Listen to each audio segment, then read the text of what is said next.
Hello everyone, मैं नामिका शर्मा आज फिर आपके पास, लेकिन एक नए टॉपिक के साथ। हम लोग आचार्य चाणक्य के बारे में ज़रूर जानते हैं। आचार्य चाणक्य कोई भी परिचय के मोहताज नहीं है, हम सब जानते हैं। आचार्य चाणक्य भारतवर्ष की एक ऐसी विभूति थे जिन्होंने संपूर्ण देश को एक माला में पिरो दिया था। उन्होंने बड़ी से बड़ी कूटनीति, राजनीति और सामाजिक व्यवहारिक ज्ञान, हर विषय पे उनकी एक पैनी नज़र थी।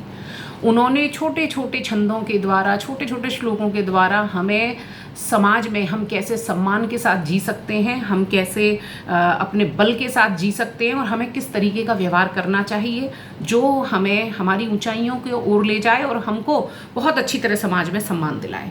तो ऐसे विचार थे उनके। तो मैं ये विचार पढ़ती रहती हूँ तो मुझे एक आइडिया आया, क्यों ना जो विचार मुझे अच्छे लगे, क्योंकि उनके विचार सारे अच्छे हैं, लेकिन कहते हैं ना कुछ चीज़ें हमारे दिल को छू जाती हैं, वो चीज़ें आपके साथ में साझा करूँ। तो कुछ विचार हैं।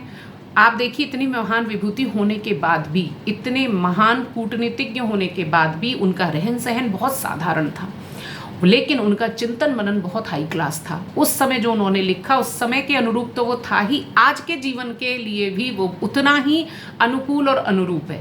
अगर हम इस व्यवहारिक ज्ञान का, सामाजिक ज्ञान का, राजनीतिक ज्ञान का, कूटनीतिक ज्ञान का अगर थोड़ा अध्ययन करते हैं तो हमें जीवन जीने में बहुत सरलता मिलती है। इतने महान थे कि सिकंदर को अपनी सुरक्षा के लिए उनके आगे झुकना पड़ा था। बड़े से बड़े राजा, हम सब ने चाणक्य के बारे में पढ़ा है, उन्होंने तख्ता पलट कर दिया था अपने ज्ञान के द्वारा। तो जो इतना महान था, जो इतने विचारों को इतनी सरलता से हमें समझा के गए हैं, तो क्यों ना हम उनको पढ़ें और उनको जानें। तो कुछ विचार हैं जो बहुत अच्छे लगते हैं। जैसे आज ना एक श्लोक मैंने पढ़ा था जो मुझे बहुत अच्छा लगा कि माता शत्रुः पिता वैरी येन बालो न पाठितः न शोभते सभा मध्य हंस मध्य बको यथा।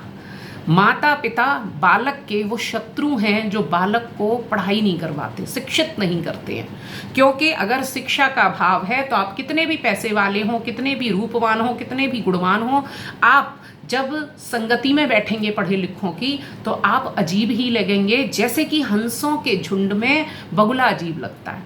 तो आपको अगर जिंदगी बहुत सम्मान के साथ जीनी है, बल के साथ जीनी है, सुरक्षित होकर जीनी है, खुशहाल जीनी है, तो शिक्षित होना सबसे बड़ा नियम है। तो आजकल, क्योंकि माँ बाप आजकल तो पढ़ाई में सबसे ज़्यादा ध्यान देते हैं, तो केवल किताबी ज्ञान का नहीं, उनका कहने का वो है कि हर प्रकार से बच्चे को शिक्षित करना चाहिए। सामाजिक, व्यवहारिक, आर्थिक, हर प्रकार का बच्चे के अंदर ज्ञान होना चाहिए। तो माँ बाप जो बच्चे को लाड़ में उसी के अनुरूप चलते हैं वो गलत है। माँ बाप को चाहिए कि अपने बच्चों को वो शिक्षित करें, जो कि आजकल के माँ बाप कर रहे हैं। और जहाँ आपको लगे बच्चा शिक्षित नहीं हो रहा है, वहाँ ज़रूर आप उनको ये ज्ञान दें कि अपने बच्चे को शिक्षित करें। तो एक छोटा सा श्लोक, लेकिन बड़ा ही मुझे अच्छा लगा तो मैंने ये शेयर किया। ऐसे ही जो मुझे अच्छे अच्छे छोटे छोटे छंद जो मुझे पसंद आ रहे हैं, जो मुझे लगता है आपके साथ शेयर करने चाहिए, मैं उनका एक वीडियो ज़रूर लेके आऊँगी। आज के लिए इतना ही। Thank you so much.